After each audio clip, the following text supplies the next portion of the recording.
Hello. All right, so we are on the second half of the book, The Last Battle, chapters 9 to 16. So when we last left King Tyrion, the last king of Narnia, he said after a long silence, "So Narnia is no more." So we have chapter 9, the great meeting on Stable Hill. And so this is kind of the chapter that the title comes from, The Last Battle in Narnia. So any thoughts that you wanted to share or things you noticed in chapter 9, the great meeting on Stable Hill, that you wanted to talk about?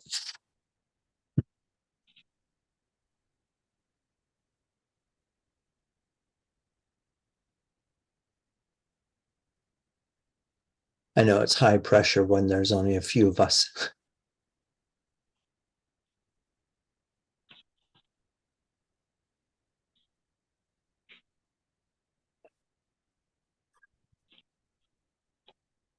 Seems so opposite that the apes' plans were laid deeper than we dreamed of, and long in secret traffic. When our initial, well, at least my initial impression of the ape was it was pretty happenstance, and it just sort of showed up, and the greed was there, and Right.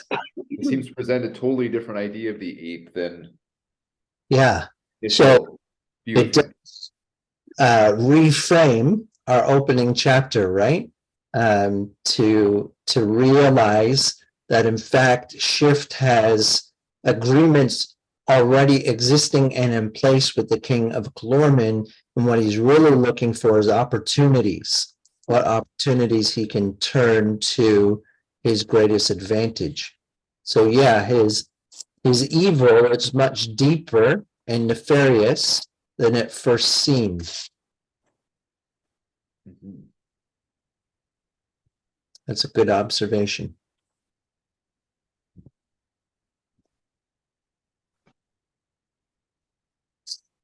Why And does the tables have kind of turned on him now, though, in this chapter.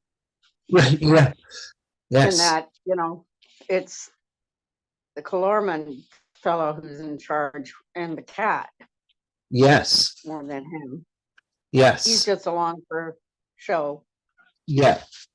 Yeah. And he's kind of regretting things, right? I thought it was interesting. Only in that I think he only regrets that his life was not as cushy as he'd like it to be. I don't think he has regrets in terms of, boy, I really shouldn't have done that. It was a bad thing, wrong thing to do.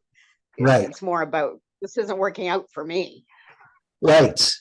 And part of the reversal of fortune is that he is now in the puzzle position. And the Calormen and Ginger are in his former position of power. Right? So that coercive power being used in a way that he doesn't really want but can't escape. Yeah. So initially, Tyrion wants to send the children home. What did you think of that idea? They've done their bit. He says, you can go now. He doesn't have a clue about the kids in Right. that role. Yeah. They're just so other. Yeah. They're almost like angels Okay. Yeah. because they're sent by God. They come in. You can't keep them. You can't make them go away. Yeah. And they bring something. Help. Yeah. Yeah. Yeah. And the kids themselves don't want to go, of course. And they also realize they have no power to make themselves go. Right. Yes. That's So Eustace is not completely useless with some of his more pedantic observations. We can argue about this till the cows come home, but we didn't bring ourselves here. We can't make ourselves go. So the real question is, what are we going to do while we're here?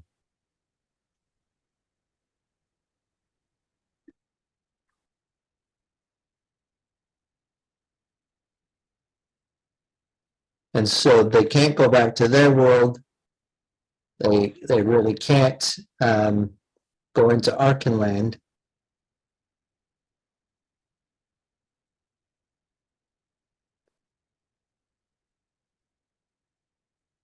And so their lot is thrown in with Tyrion's lot.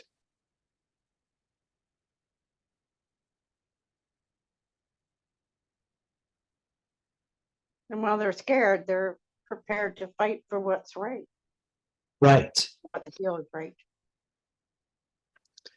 Right. And so remember Screwtape Letters. We just did this in our small group where we're reading Screwtape Letters, and the European War has started up again.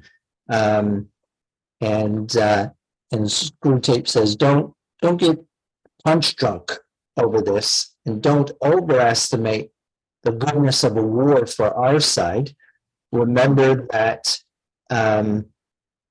rather than having people avoiding death and buying into vice in order to avoid death, wartime provides people with the opportunity, and it has a really awful habit of making people virtuous. Rather than running away from being killed, they move towards it purposefully for a greater cause than themselves. So it's highly courageous and virtuous. And if they die in that cause, then that counts a great deal for the enemy, which for Screwtape is God. Mhm. So here we have Jill and Eustace had the opportunity to some degree to leave. I mean, they could have bowed out, could have sat on the sidelines, but they have thrown their lot in. And as they're moving, they're talking about their own fear, but the need to do it.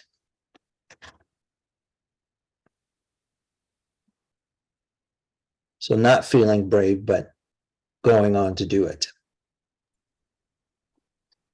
It's kind of, I found when I was kind of reading this, that Lewis was always trying to bring out the idea to the that plans were being set by man, plans to let's do this and what do we got, and even this to going up to this stable hill. Well, what are we going to do? How are we going to do this? And the plans have to shift because it's obviously it's not going to work to their strategy. So I think maybe he's always trying to pull out that, what are you leaning on? Are you leaning on your own understanding or on trusting and faith and believing in something greater than yourself?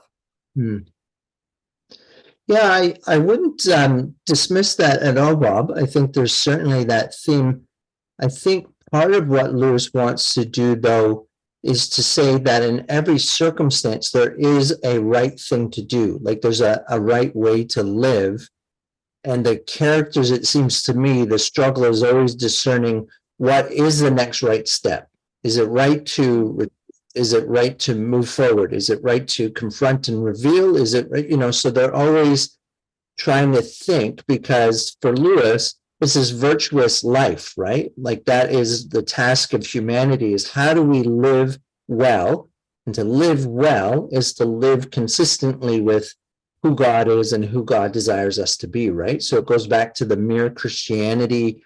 What does it mean to be human? We have these two, to run away and protect ourselves, or to fight for what's right. And the runaway instinct is stronger, but fighting for what's right, because they know that they can't win. They know this is a vain last stand, and yet this is the virtuous thing to do. And so they're doing it. And so that their ability, like in mere Christianity, that says, rather than run away, I'm going to submerge that instinct and I'm going to follow the second instinct that is there that comes from outside of me that says, actually, I should move towards that fight and pay with my life. So it's not to say that they're not also, and that's why there's that language in the beginning. We will move this way, and we will receive whatever adventure Aslan sends to us. Somewhere in there. But yet he sort of didn't know how Eustace and Jill fit into this, even though they were sent, with a strategy from that was beyond his comprehension. He didn't really acknowledge that. Yes. There's something more to it that he's not getting. Yeah, and I think that has to do with the idea of protecting children. At the end of the day, he views it. So it's kind of like, if you remember Prince Caspian, when Trumpkin, the dwarf, says, "Oh, we blew the horn and no help came." And they say, "Well, how could you say that? We're standing right here." So it's that same sort of almost adult arrogance. So again, I think it's the reminder that children are full-fledged members of our body with gifts to give. So, and ultimately Tyrion gets there. Okay, you're right. Aslan has sent you to us. Your lot is tied up with our lot. Yeah. Yeah. So again, I'm not saying no to what you said. I think that's right. That sense of Aslan is sending us adventure. We don't know exactly what it is, but we're going to move in the right direction and encounter it, whatever it is, in his name, kind of thing. Yeah. Yeah, just all I was saying is there's always plans, there's plans, but that's sort of what life is. In reality, we all have plans, and he's bringing that out again. And yeah, our best plans sort of don't you don't see the fruit of it right away. Yeah. Sometimes. Yeah, absolutely. In this case, yeah, that's all I'm saying. It's different than praying for direction. Right. Yeah. Like, it's almost like it's up to them to decide on a direction, and Yeah. then maybe Aslan will give them an adventure. Right. There isn't a sense of unfolding according to Aslan's great plan. Right. Yeah. Yeah. Yeah. Which may be, again, how he lives his life. Yeah. For you Well, to do what's virtuous. it seems to me that is a fairly biblical model, right? So I think of, let's say, Paul in the book of Acts, and he's got the Spirit says, set aside Barnabas and Paul for me. I have work for them to do. And they set their course, right? And they have an idea. I want to go here. I want to go here. And then there's places where they find the Spirit is stopping us from entering that place for whatever reason. So we didn't go there.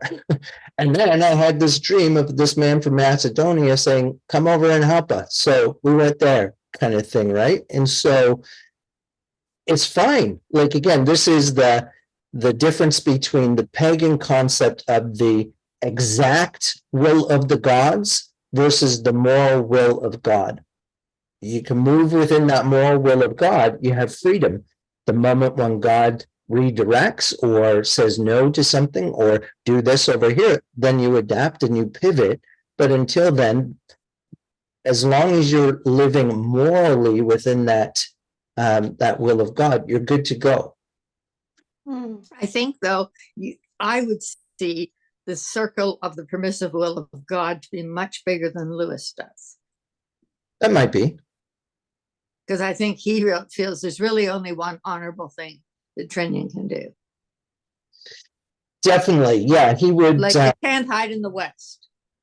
It's No, not he- okay for them to run out of the West. so he's definitely standing within the virtue tradition, which is very specific. Yeah. So I agree. You and Lewis will probably be at divergent places in terms of some of these questions. Yeah. Yeah. And like this, like the, Rishta Tarkin and the Calormian captain, they're sort of, they're fighting for the worldly thing, where, this is what we want to capture and have this all to ourselves again. And there's that, I don't know, the worldly power, the worldly greed of, what I want, and I'm going to get it no matter what. Whatever deception I could use, whatever we can do, we're gonna go at it. So, Yes. I mean, Lewis is just bringing out this battle. It's a battle between the two. Yes, yeah. And in some ways, the Tarkan creates the foil, right? So unlike Tyrion, he's not virtuous, right? He's there for gain, for profit. There's trickery, it's sly. And you have kind of the young Calorman later says, it was dishonorable to put on merchant clothes and sneak in, right? Rather than to declare. So yeah, Lewis is definitely working within a framework.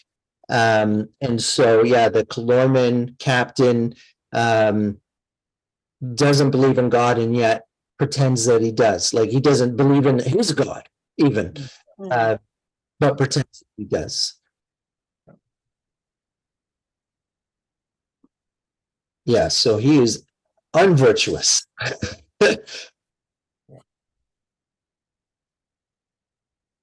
So we have the farewell. And so again, we've talked about at Northview at different points about dying well. So this fits within that tradition of dying well, right? So there's the opportunity not just to say I love you, not just to say goodbye, but to say, if there's anything you have against me, forgive it now. Because I want to face God with a clear conscience. And I want everything to be right with us, right within the body, that we are moving in concert here. Yeah. And the unicorn, uses that flowery language. I almost wish that I had something so that I could forgive, just so that I could forgive it, right? The gift of forgiveness.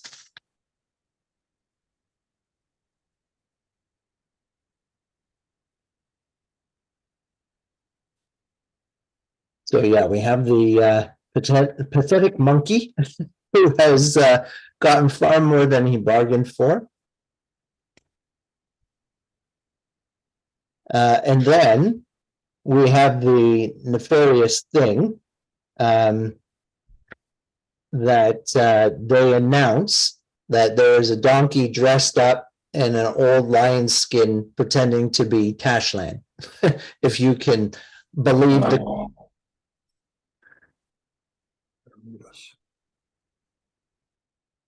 I thought Karen wanted to make comment on that. No.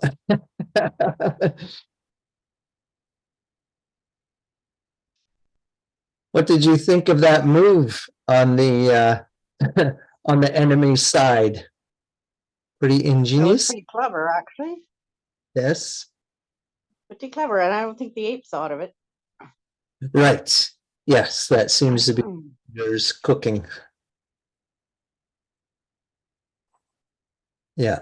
But I think it was a combination of the dwarves, the ones that were being marched off to the salt mines, Yes. who, they encountered and tried to tell them that what the fake was, and they weren't buying any of it. Like, you can't Right. fool us, forget it.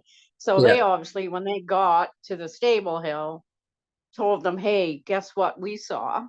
Right. Guess what they tried to tell us? Yeah. So that's how they found out Okay. Okay. that So the gig was up. here. Yeah.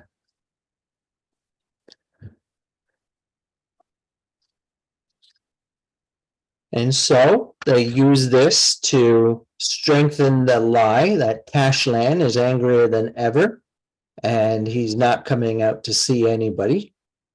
And then, of course, we have the dwarves start talking, and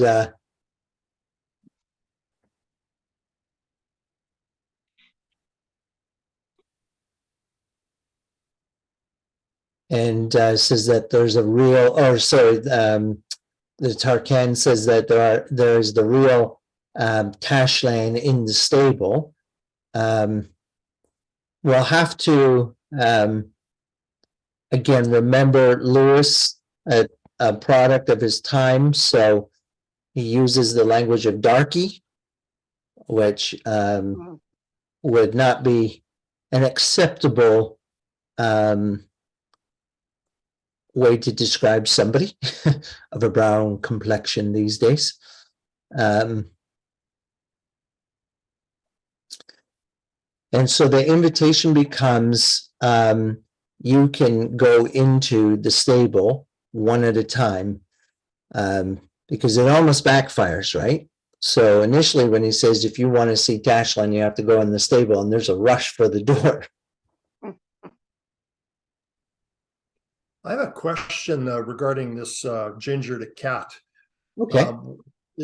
Why is he pulling all these characters that are kind of volleying for the cleverness and the leading and the power? What was the significance of Lewis bringing that in, do you think?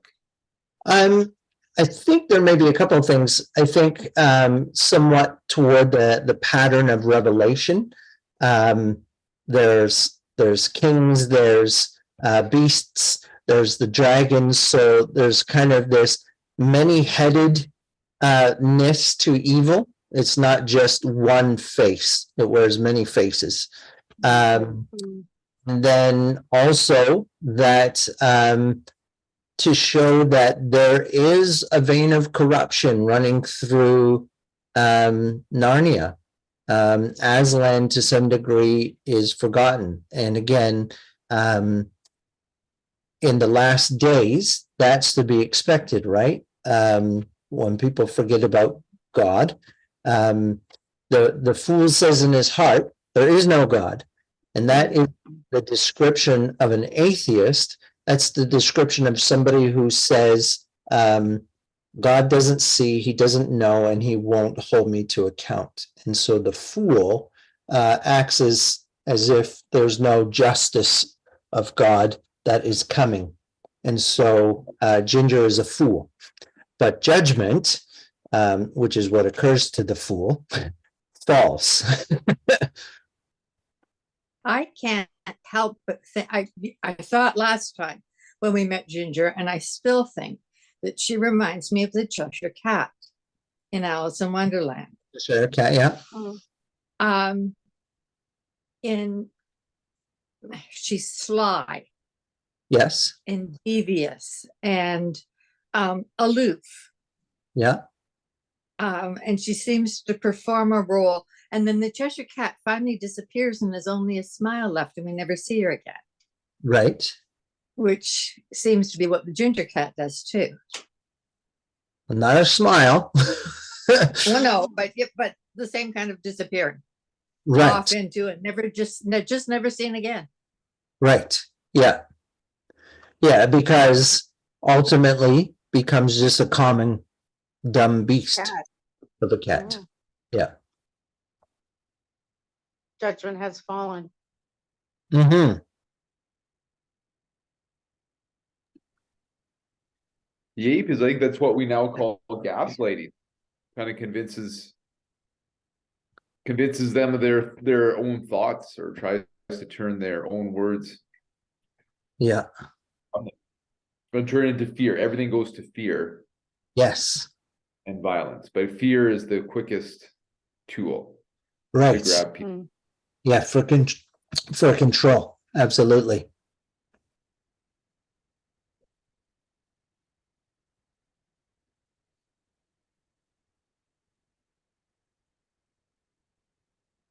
Let's see here. And again, we have a conversation on page 102 of my book when we talk about the role of Aslan in Tyrion's plans. There's a conversation. Tyrion bent his head to hear something that Jill was trying to whisper in his ear. What do you think is really inside the stable? Who knows, said Tyrion. 2 Calormans with drawn swords as likely as not, one on each side of the door. You don't think, said Jill. It might be, you know, that horrid thing we saw. Tash himself, whispered Tyrion. There's no knowing, but courage, child. We're all between the paws of the true Aslan.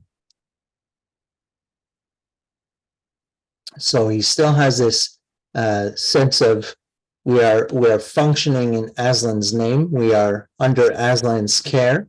So there's this providential view of life going on.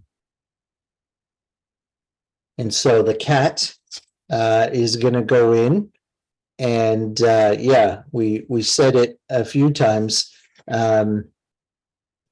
Justice falls. The cat just comes tearing out of there, screaming, and just reverts to being a common cat, and as you said, disappears.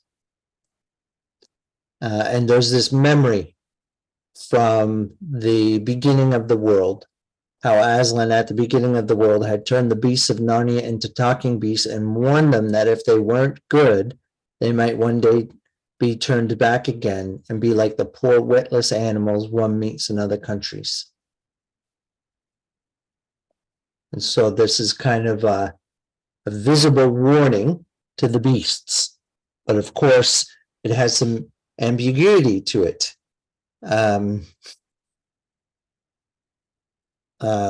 Was that, did Ginger become beast-like or a mere beast because they did not believe in Tashland and tried to go in to see, or what? Yeah, they don't know really what happened, Right. and it wasn't according to plan. No. And so then we have the young Calorman officer, Emmeth, who wants to go in and won't take no for an answer. And some of the finest philosophy comes from the medieval Renaissance time, was Muslim philosophy. And so Emmeth is a bit of a philosopher to some degree. He's a good thinker. And so if Aslan and Tash are all one, then not only is Aslan in that stable beyond that door, but so is Tash. And I've lived my life desiring to see Tash. And he says what others had said earlier, even if I die facing him, that would be a better death, right?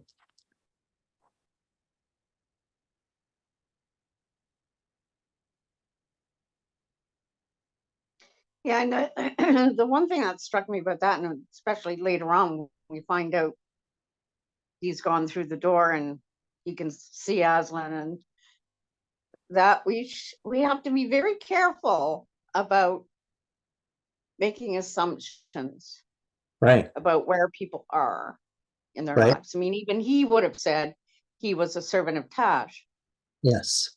but he wasn't, Mhm. not really. So, I think we have to be very careful. I think it may be not so much in Canada, but other countries, I think there's a real tendency to blame the Islamic world or the Muslim world for everything, all the problems in the world. It's their fault. Yeah, yeah.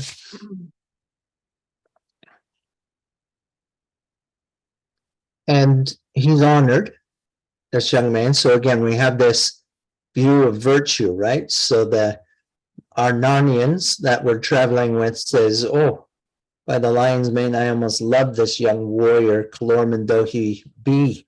He is worthy of a better god than Tash. So we have some foreshadowing there. And so he goes in, and a Calorman in armor comes reeling out. But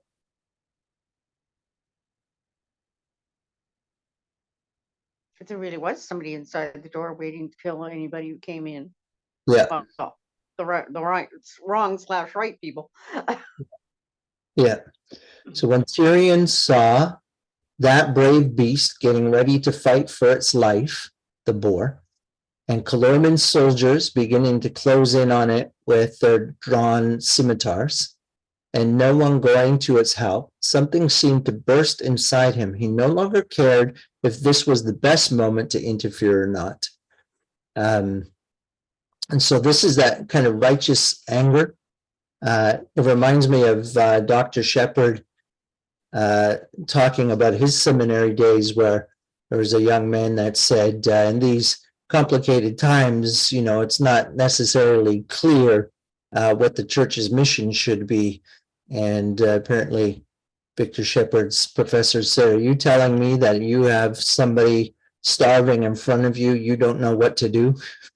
Kind of thing. So there comes moments where things are so obvious that the only thing to do is to act. And this seems to be the dam bursting moment for Tyrion, seeing this not quite defenseless creature, but this outnumbered creature being forced to its death in this fashion, undefended.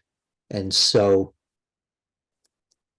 he participates in justice by leaping out. And he, this time, doesn't murder, he declares himself and his intent.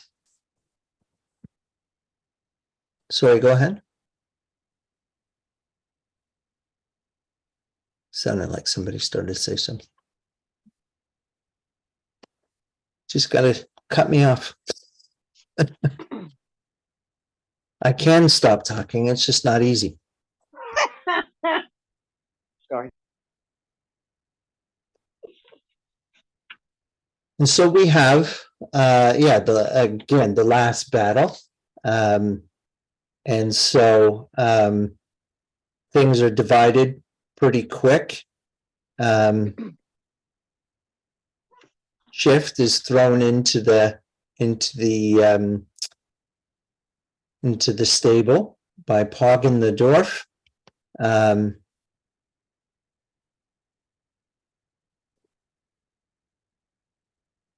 And I think, is that the bang and the flash? I think so.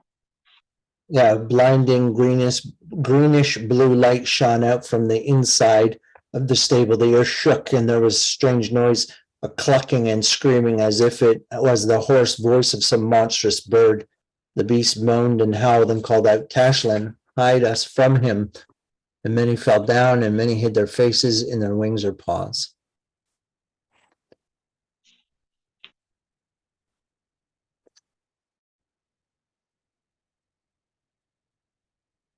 And so the dogs come. They are very doggy. Some of the smaller animals and the bear and the boar. And as the king calls to the other animals, he says, have you all turned cowards since I was your king? And again, that's a vice, not a virtue. We daren't, whimpered dozens of voices. Tashlin would be angry. Shield us from Tashlin. So we have the result of confusing good and evil together, right? These animals are stymied, whereas for Tyrion, things are so clear.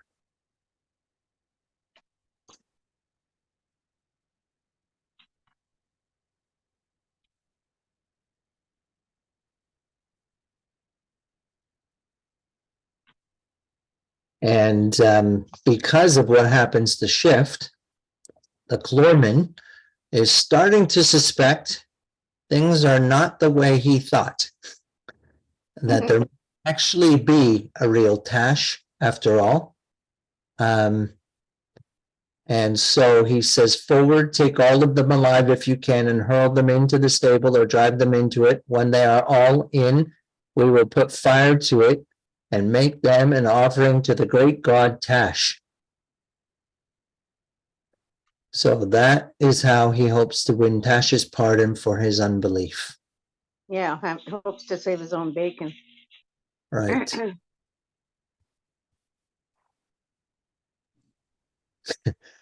Ironic that you would use the word bacon.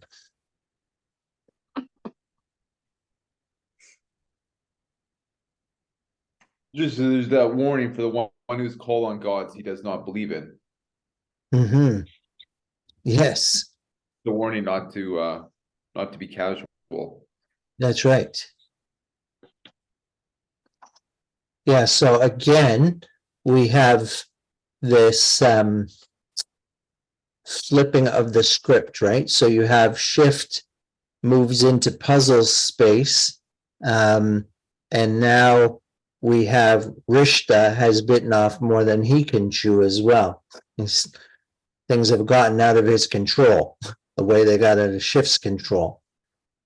So there's this reality within reality within reality that just keeps breaking open, and they're still resisting, right? Like they're still trying to salvage this situation rather than confess, rather than seek mercy, right? Rather than being virtuous, they continue the vice. Mhm. And I'm thinking about the other talking beasts too, who have been there night after night, hoping to see Aslan, hoping to talk to Aslan, to have things the way they used to be. But it's almost to me like, I guess we talked about that last week, how it's the top of the slippery slope, and it gets faster as you go down. Yes, Because now they're at the point where they don't know what they believe anymore. right. Almost. Well, and really their belief has become wholly pagan at this point. Mhm. So when they can't distinguish right from wrong, because they can't distinguish who their God is, they don't know the character of their God, and so they have willingly taken on Ash's characteristics of Aslan. Right. We'll see later that there's some separation that goes on, and we're not privy to how judgment is made, right? Into the light, into the shadow. But this is again the result of exchanging evil for good and good for evil, mixing them together. They are muddled, and as a result, they treat their God. We can't get involved because we just don't know if Tashland wants us to or not, if this is good or not. And I think Lewis is kind of bringing out the beasts, and that their faith was built upon sight. What do they see? What, and then they'll believe that sort of. So it's Right. that, there's no faith there. It's just by what I'm going to see. Then I'll calculate, and that's what I'll follow. And Yeah. that's really not, it's not Yeah. what God wants us to do. Walk by faith, not by sight. Yeah.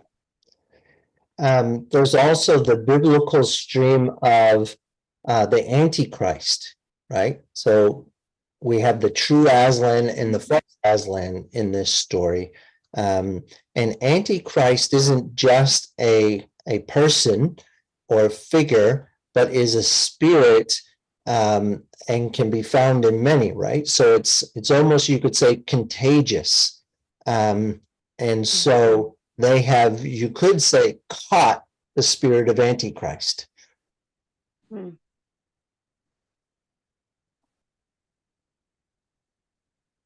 Because if Jesus is the way, the truth, and the life, they're not in the way. They're not dealing with the truth. They're not holding to life.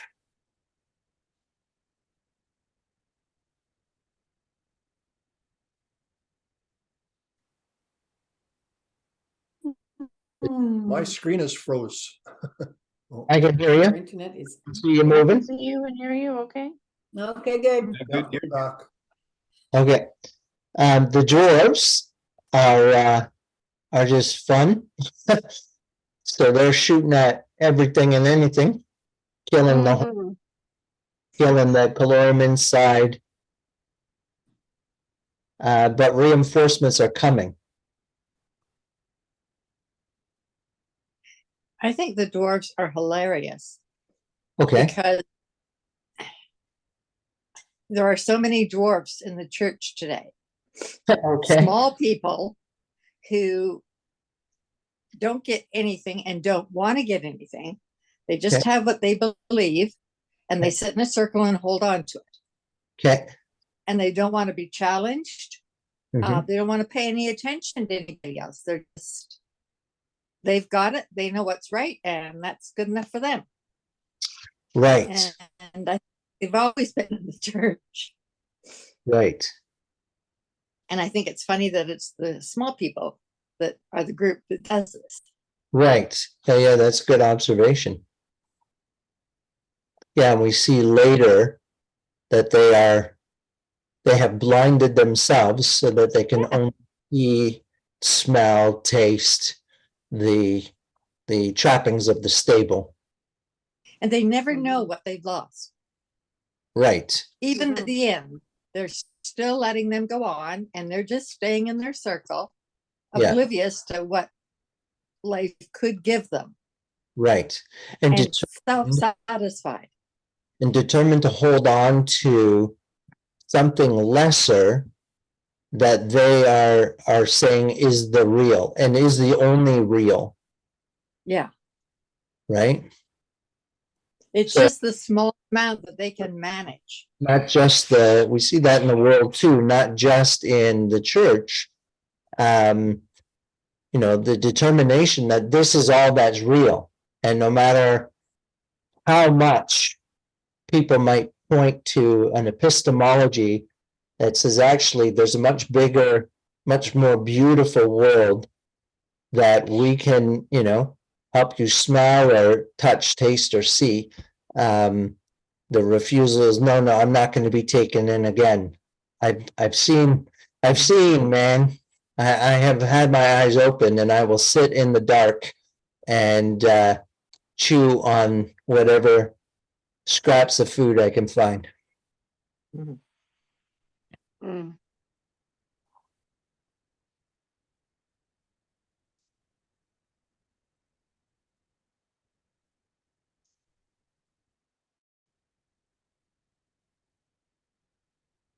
And conversely, on the other side, for the kids and stuff, a confidence that we can't, like, even as they make plans and stuff, like a confidence, there's Aslan working and we're kind of making plans, but not a fear, like what happens if we're making the wrong plans? What happens if this is the wrong thing? What happens if this wasn't what it never seems to pause them or Right.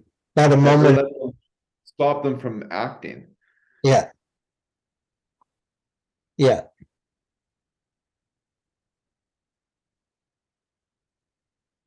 So again, I think you're picking up on Lewis is determined to say there's a right way to live and we can know what it is.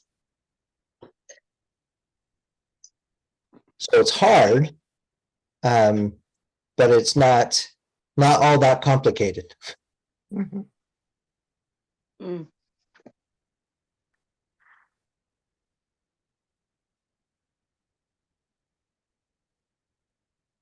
So let's not be too far here, because our next chapter, chapter 12, is through the stable door.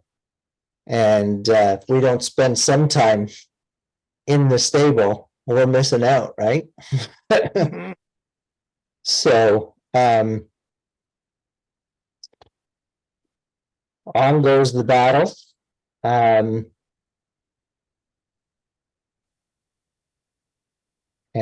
the dwarves are going in. This is now the shrine of Tash. They are to be burnt offerings for the Lord Tash. And Lewis has these little brackets, which I like this style of his, these little asides. There was no nonsense about Tashland now. So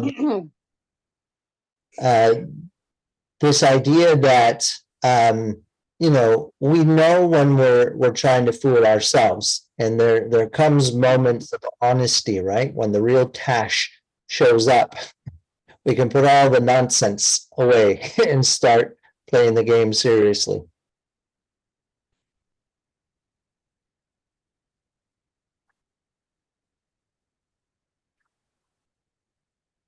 And so we have this grim door. It's more like a mouth, something that we want to stop. And then Jewel says, it may be for us the door to Aslan's country, and we shall sup at his table tonight.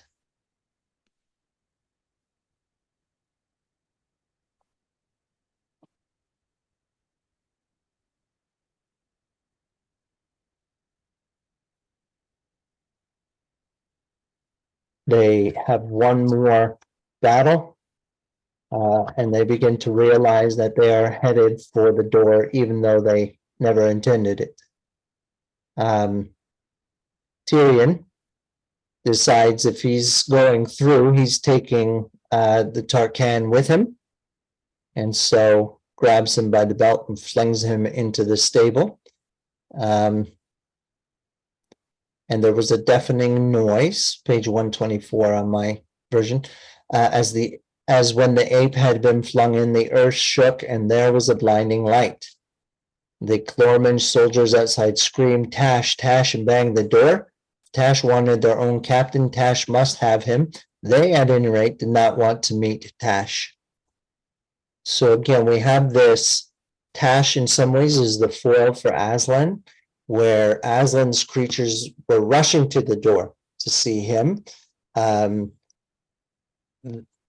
Tash's creatures want nothing to do with him. And again, it's this putting to bed the nonsense that these two things can be the same.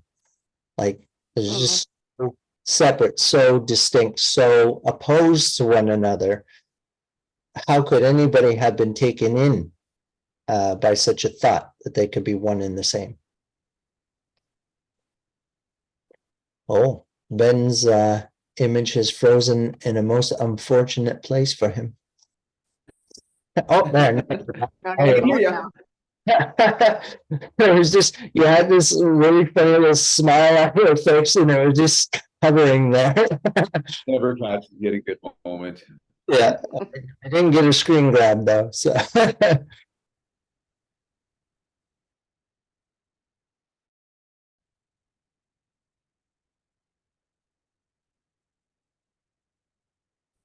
Yeah, I keep going back to thinking about how easy it is to get taken in, or that's the wrong word, to misidentify what's happening Yes, and to be taken in or led astray. Swayed, maybe. It so easy yes, can be yes. scary, kind of, actually. Dave, what was the significance of Lewis bringing out the descriptions of Tash so vividly? Like, what was he trying to bring in the realism of evil, or why did he go to that length? Yeah, that's quite the image. I think because in some ways evil is real, evil is monstrous, and again the Renaissance tradition, there was high level of illiteracy, and so while there was writings, not everybody could read, but everybody could see pictures. So the same reason why there's stained glass in church windows, because it tells a story. So I think the same thing here. You're writing for children. Again, Lewis's premise is you want a clear distinction between good and evil. So if Aslan is this beautiful golden lion with claws but velveted paws, not tame, and yet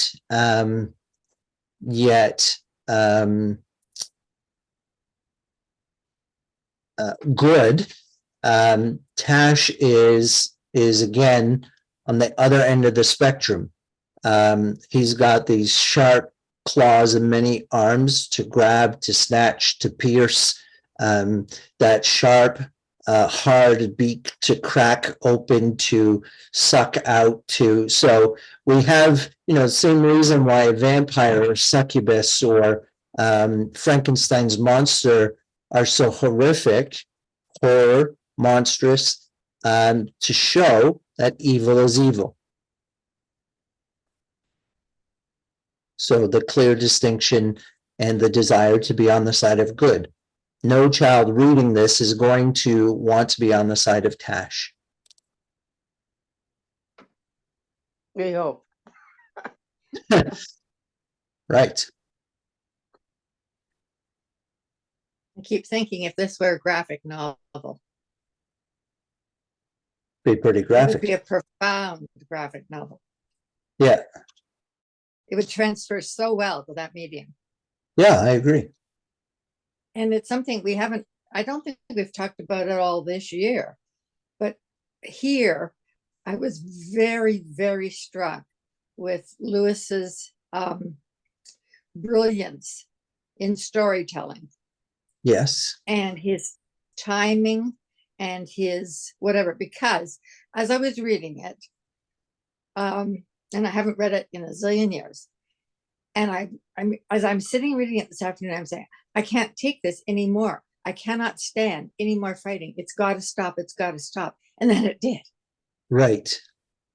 And the fact that it just took me that way. Yeah. And I kept looking away from the book because I just couldn't read any more of it. Right. And then it was gone. Yes. And the impact of that, that it was startling that Yeah. all of a sudden it was over. And Yeah. it was, I think his writing style when he's writing adventure Yeah. is really profoundly good.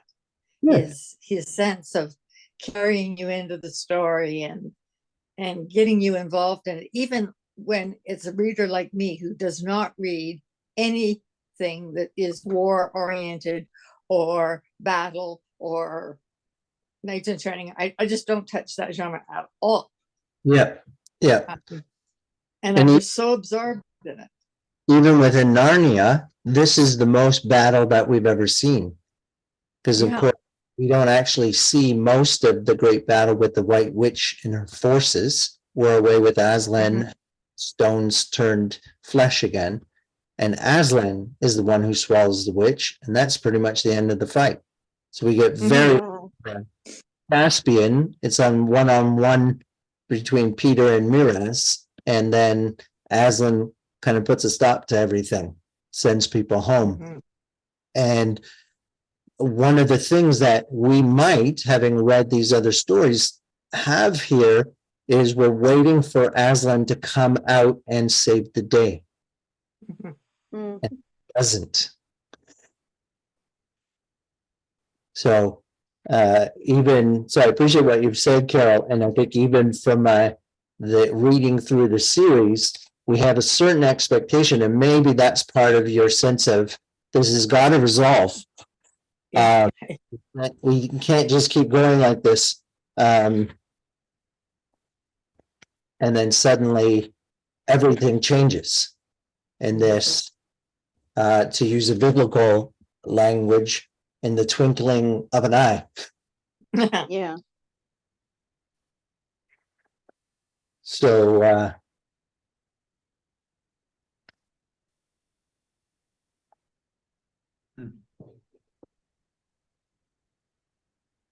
Rishta is taken by Tash, and they're begone, monster, and take your lawful prey to your own place. So that's familiar language, lawful prey. That's what Edmund was to the White Witch.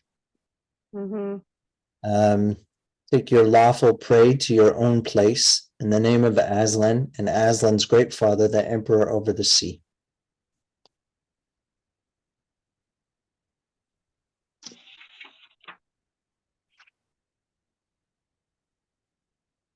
And then suddenly we have 7 kings and queens standing before him. And we are suddenly reunited. Jill looks like Jill but doesn't look like Jill. Eustace looks like Eustace but doesn't look like Eustace. Tyrion thinks he must just look a fright and then realizes no, he doesn't. He is as clean and as fresh and as well dressed as all of they.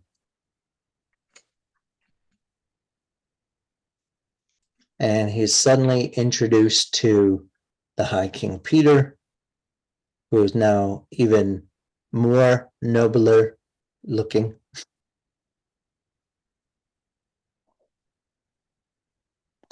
He's introduced to the Lady Polly.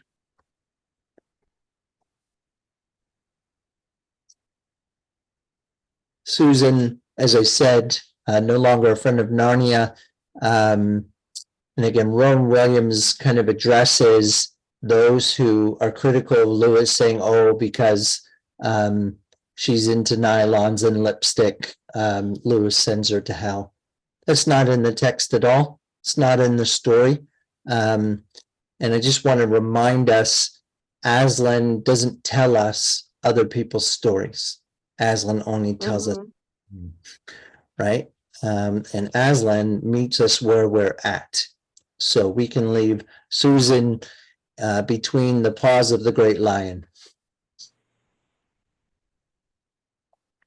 Yeah, just because she's at that place right now doesn't mean she'll be at that place later.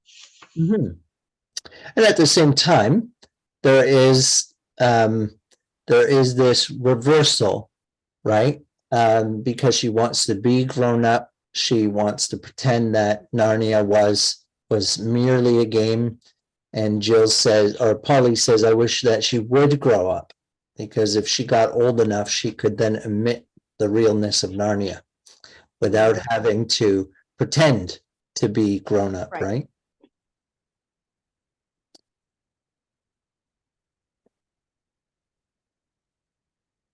Now, all the trees are edible. So what does that tell us? We're talking about theology, reading theology. So they see trees loaded with fruit. And there's quite a bit about the trees and the fruit. So what are we talking about here? We're not on Earth. Okay, not on Garden Earth. of Eden. New Earth. Garden of Eden. New Earth, Garden of Eden.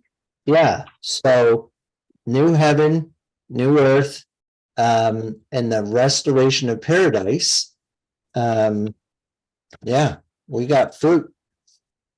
And Lewis is trying to do almost the impossible by describing tastes and things that have kind of like the Jill looked like Jill but didn't look like Jill, far older, more mature, just there's this in Jesus's resurrection, we see it. Even he's unrecognizable, he's recognizable, he functions the same, he can eat and yet he can pass through doors. So there is in the new creation elements of continuity and elements of discontinuity. And we don't have the blueprint. We don't know exactly where all those lines fall, but Lewis is bringing that idea into his picture here. There's fruit. We know it's fruit, and yet this fruit, you could think of the best tasting fruit you've ever had, and the fruit of this world just makes that taste sour, in its sweetness. And so he's using simile.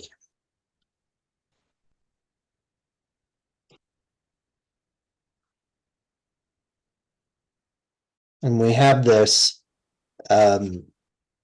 restoration. It's not so much a de-aging, because there's still this maturity and again continuity, and yet the stiffness, the pain is gone, and so there's very little difference between these folks. It's interesting, David, Well, what age did Lewis think we'd all be restored to? I don't Because I have know, yeah, for that. because here he seems to imply that old age is no good. So we all have to be restored to the young, robust self. Well, and that's what I was just trying to bring out. I don't necessarily think he is saying that old age is gone, because I don't think you can lose any of the life that you lived. I think what is drained away is the decay of that age. So Yeah, you're the just pain. so take you yourself, Mom, your desire to stand up straight, right? Uh-huh. So it's not that you can't lose any of the age of what you have lived. So you are you, but you are not going to be physically infirm anymore. You're restored to full operation as you yourself. Now, what about babies who die? Again, I don't want to open that can. I don't know. I mean, Lewis doesn't cover that here, and we can speculate. I don't think we need to do that right now. Okay. We don't need to try and thrash out a full-fledged theology of the resurrection. The Bob was mentioning something about, was a few weeks ago, you were talking about Lewis haven't had restored physical bodies, and I can't remember what else you said. Well, that was Can you- that was a book I was reading by Randy Alcorn. He goes into great details about what he envisions the new heaven and the new earth to be, and he has a strong belief that we will have a body. So we're not going to be floating around some kind of spirit. We're going to have a physical body, and yeah, that's sort of where I'm at. And he's a firm believer that Lewis was on the right track in what he was trying to portray through his literature on that. So this author stands by Lewis, loves Lewis. You're just in comment back to our age and our infirmities and stuff like that. I think here it says in the bottom of my page 158, it says, only I think you and I, Polly, chiefly felt that you've been unstiffened. You youngsters won't understand. We stopped feeling old. So, I mean, I think that's a sign again that he's trying to pull out, that we're not going to feel our age. We're going to feel Physically, we're are not we going to still going feel to those pains feel our and age emotionally? stiffness. Can't wait. Yes. Yeah. Oh, we're unstable again. Okay, so we keep going. Mm-hmm. Did I hear you, Ben, start to form a question or add a comment?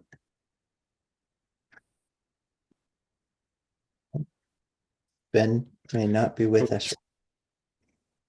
I'm with you. I can hear you. Oh, there you are. Okay. Maybe I didn't hear your response then.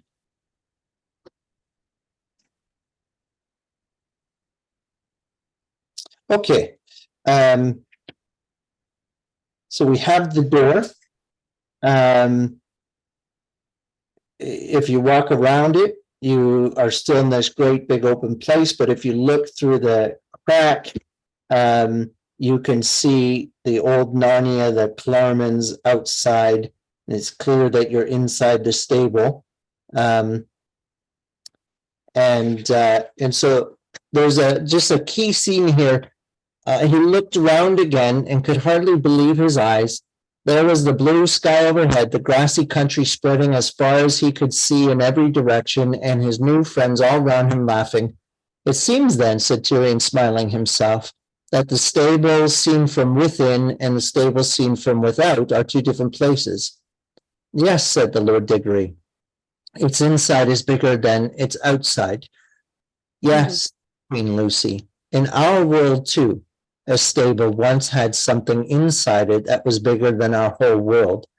What's she referring to? Right.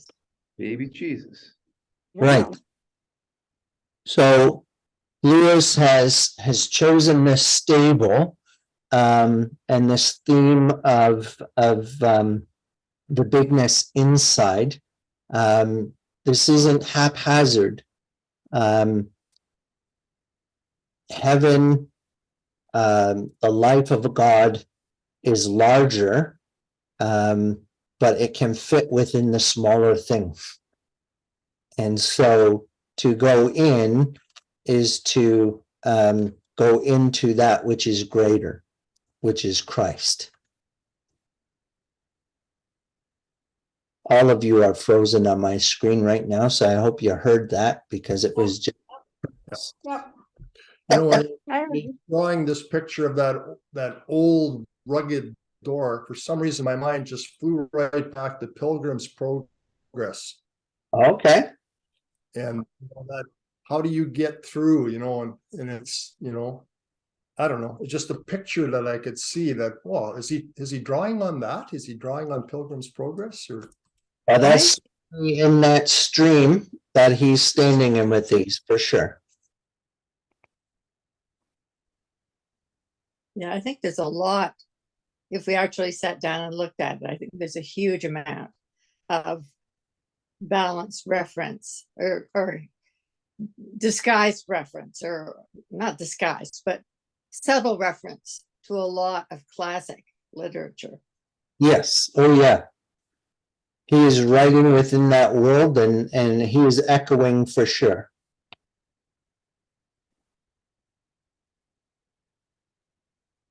It's interesting, back to some of that confidence piece, is that when they're raising the fruit there at the beginning of chapter 13, it's all right, said Peter. I have a feeling we've got to the country where everything is allowed. Right. Following God is not less and less or more and more fear about are you doing it wrong? Will I get it wrong? Yeah. By taking things I shouldn't, but it actually opens more and more. Right. Yes.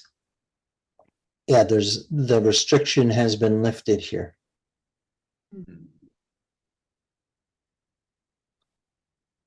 Well, it's not so much, it's that there are only good choices. Say that again. There are only good choices. So I need to say more about that in relation to Eden, because I think that's what we're comparing things to, right? Mm-hmm. So I think that's what he's saying heaven is like. It's a return to Eden. right. But in Eden, there was only one wrong choice on one tree, and everything else was okay. And I think he's saying in heaven, everything is okay. There's no choice that you can't make. So one of the theological things about the tree of the knowledge of good and evil was that was a limited prohibition. So God's desire was for humanity at some point to eat that fruit, but when it was the right time, right? That time is determined by God. So in some ways, this is the fulfillment, right? When we get the new Eden, the new heaven, new earth, there's no prohibition. You may still have the knowledge of the tree of good and evil, or the tree of the knowledge of good and evil here. It's just not problematic anymore to eat it. There's no prohibition. So there's nothing that we know of ontologically, meaning within its own nature, problematic with the tree, the fruit of the tree of the knowledge of good and evil. The only problem is God says, don't eat it. And so if God hadn't said that, they could have eaten it. It's only because God said, don't eat it. And now, so that's why I say, now they encounter these trees and there's prohibition. There's no saying, don't eat this one. Peter says, I think we've gotten to the country now where we can eat it all. Mm-hmm. That And would be such an incredible release. right, Like, I can't Mhm. imagine what life would be like if I didn't have to worry about the million choices I make every day and whether or not they were right. right. Just be able to live in that freedom Yeah, would just be phenomenal. yes. Mhm. Again, part of the description of desire, right? Mhm. To be Yeah. freed from that. Yeah.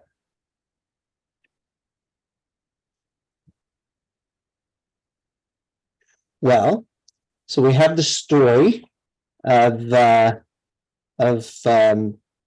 when people came in, including the young Calorman.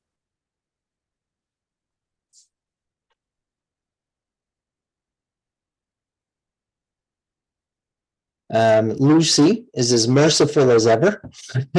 And we come to find out about the dwarves that we've discussed already. And Lucy hopes that King Tyrion, as their king, can do something about them. And so for the love of Lucy, he is willing to try, although he does not love them on this day. And then we have this funny little scene that we've already talked about some way, so we don't need to go too deep, but it's very clear that they are locked into their situation. They can only see the dark. They can only smell the stable. And for them, all of the language of description of this beautiful country is just more people trying to pull the wool over their eyes to take advantage of the dwarves, right? Nobody cares about the dwarves, so the dwarves have to be for the dwarves.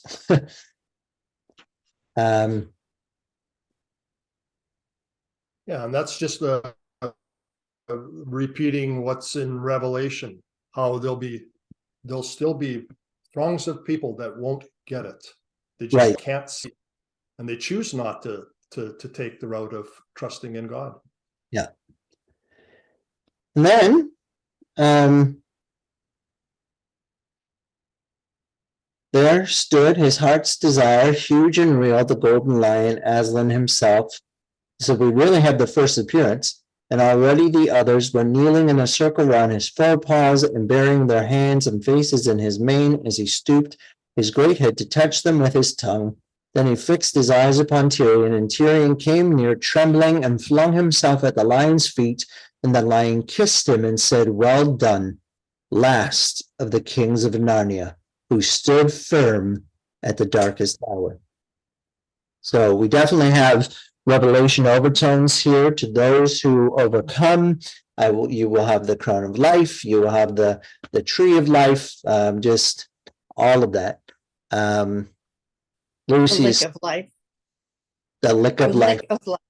Yeah. Lucy is still concerned for the dwarves. Can you do anything? I will show you both what I can and what I cannot do. He came close to the dwarves and gave a low growl, low, but it said all the air shaking. But the dwarves said to one another, "Hear that? That's the gang at the other end of the stable trying to frighten us. They do it with a machine of some kind. Don't take any notice. Don't take us in again." Aslan raised his head and shook his mane. Instantly, a glorious feast appeared at the dwarves' knees, and they just start mucking around in it. "You see," said Aslan, "they will not let us help them. They have chosen cunning instead of belief. Their prison is only in their own minds, yet they are in that prison and so afraid of being taken in that they cannot be taken out. But come, children, have other work to do." So it's not flesh and blood we battle, but we battle the principalities and powers and the prince of the air, right? So the prison of our mind. And then Aslan kicks the door open and calls for time. And time comes. That's funny, David, because it reminds me of the English pub phrase. When the pub is closing, they say time, gentlemen. Right. Mm, And Yeah. these Narnia is closing and he's calling for time. Yes. time, gentlemen, please, time. Uh-huh. Yes. It. Well, and the stars start to drop and collect, and they gather behind Aslan, casting brilliance of light, but then also a shadow. There are animals that drive everything that is living from Narnia into the stable door, which seems to have grown and is almost arc-like in the picture, as there's that long stream of animals to come into the doorway. We have suddenly those who we know have perished alive and coming, full of joy. And so we, think of this for children who have maybe read through this series with parents over months or years, suddenly receiving back all these old friends, Mr. Tumnus and Reepicheep and Sledge, Trumpkin the dwarf. And so Narnia is emptied. The door is closed. And there's some sadness, there's some mourning. Even as they obey the further in and further up that they need to do. And then we come to meet Emmett, and he tells his story. And again, we've talked about that a little bit, so time is waning here, so I don't want to hold on too long.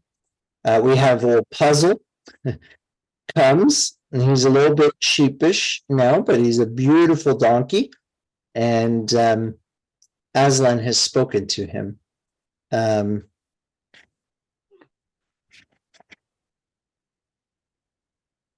And so again, we're using words to describe it, right? There's not a blue like the blue of the mountains in our world. And then we recognize suddenly the continuity and discontinuity again. It's Narnia, but it's more Narnia. It's more of Narnia. More real Narnia than Narnia was. And so that sense of nothing that was good is lost. So we have, Paul talks about in Corinthians, these things are tested with fire, right? So that which is stubble, hay, perishable are burnt up and melt away and go away like dross, but the fine, the precious, the good are not lost. They are refined, they are purified. And so we have that. Nothing that is good about Narnia is lost. There's actually nothing to mourn here. So again, that revelation picture in the end, there's no sadness. Every tear is wiped away, right? So there's no mourning for what was lost because nothing that was good was lost. Only that which is evil is kept out. It's purified. It's good. It's 100% good. I thought it was interesting in chapter 15 when he brings out this Emmett guy from the past. And Emmett was the one who said, I was faithful. I wanted to follow Tash. Yes. He believed all this, all the falseness that he fell for all along in the past. Yeah. But now he sees the truth. So yes. It's showing the turning over time. So many generations could have followed the wrong one. Yeah. Their wrong impression of who God is. Yeah. So this was a really important point that he wanted to bring out. I In think. another way, he did follow falseness though too, as much as he didn't. Yes, Lived nobly, and he Yeah. believed in truth and grace, Yeah. breathed in truth and love, and virtuous living. Yeah, And so while maybe the wrong, he did believe. And now Right. he discovers. right. So Lewis is doing some work here, right? Because there is a certain geographic reality to this stuff, right? You're born in a Muslim country, you're probably raised as a Muslim. Yeah. Yeah. And you might never have the word of Christ preached to you, or you're kind of, you're handed a set of beliefs that would shut that belief in those other things out, right? So for Lewis, is there a way? So there's that, partly that going on, and then the conviction that nobody who truly seeks God and desires life from God will miss out on it.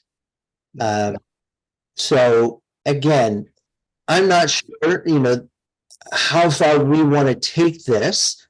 Certainly a theological thought, and Lewis is not alone. And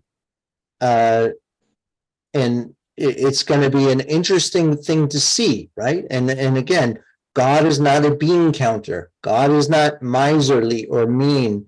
So we don't know, but I like Lewis's consistency of nobody who truly desires God, even if they don't know the proper name for him, will miss out on him. Mhm. And so it's that Augustinian, our hearts are restless until they find rest in thee. So I'm a lot more Arminian. now at almost 50 than I was in my 20s. Sorry, Carol, what's that? Very Arminian, Right. Yeah. no Calvin. Yes. Yes. Yes. Yeah. And of course, Lewis is an Anglican, so that's always the middle road. So he's not in extremes. And then we have chapter 16. I don't know if there's anything else, but we're almost out of time. And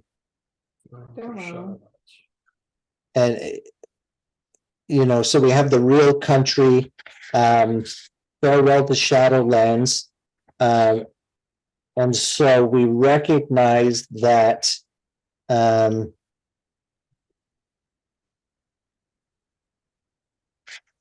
here comes Reaper Cheap. Oh, so this is where all the past All the characters. Yeah. and meet them. And they see their parents. Yeah. Interesting. About half an hour later, or it might have been half 100 years later, for time there was not like time here. So again, we have that Narnia concept, right? He's already established that Narnia's time and our time don't sync up. Mhm. And so the same with our time and heaven's time, right? They don't necessarily sync. It could have been half an hour, could have been half 100 years. Like it's hard to tell in that country because time flows really differently. Mhm. I wonder if that goes to some of Carol's questions about will we be old or young in heaven? Right, That's actually, we're asking not the right question, because it's not. right, Our conception of that question doesn't match. right. Time. And maybe being 90 when you're facing eternity, 90 is quite young. It makes me wonder though, because I don't think God sees everything at the same time. Mhm. So their time actually almost seems not to be a thing. Yeah. Like, We're living it. So I had one professor who said to me, "What is time except drops of eternity?" That's kind of cool. Mhm. Like, mhm, with that's our cool. finitude, there has to be time, right? There's a moment where I'm sitting and then a moment that I'm not sitting. I can't both be sitting and not sitting at the same time. So But I agree with you, Carol. God sees us as our whole. And so I would say he sees our entire development in that one moment. Don't do that. Anyways, it's beyond our ability tonight to solve. But we notice this continuing theme. This garden is like the stable, far bigger inside than it was outside. And so we just keep going into and into and into and up to this more and more real country, because all true countries are really just shadows of Aslan's country. And that's where Lewis is drawing on Plato, right? These things, so we have a lot of different types of chairs. We have different types of chairs because there is the chair. And so all of these are just reflections of that one chair. So at some point, there is more real chairness to certain things. Don't worry about it too much. I can see space like. I just thought it was interesting how they kept talking about further in and further up. Like Yeah. we're going to be doing the Great Divorce next, I think. And Yes. that's a theme in that book Yes, as well. So we'll talk about that more then. yeah, Here's a thought I had on time when we say how is time going to work. I think there's going to be millions and billions of people in this new heaven and new earth, and we're all going to be able to spend time with Jesus. Well, how can you do that? In your mind, you think it's impossible. How come? Well, but time isn't going to be the same as time. Time is going to be different. Yeah. Mm. So, I mean, you try to wrap your head around that. So you just say, well, I don't know. It's just going to work somehow. So we're all going to be spending time with Jesus. Yeah. Okay. In How much sort of time a do we way, like we sort of experience that now because we all pray to God Mhm. and lots of us pray at the same time. But we all believe that he can hear each of us individually. Right. And somehow that's going to work into it. Yeah. Mhm. we have come to the end of our time. And as he spoke, he no longer looked to them like a lion, but the things that began to happen after that were so great and beautiful that I cannot write them. And for us, this is the end of all the stories, and we can most truly say that they all lived happily ever after. But for them, it was only the beginning of the real story. All their life in this world and all their adventures in Narnia had only been the cover and the title page. Now, at last, they were beginning chapter 1 of the great story which no one on earth has read, which goes on forever, in which every chapter is better than the one before.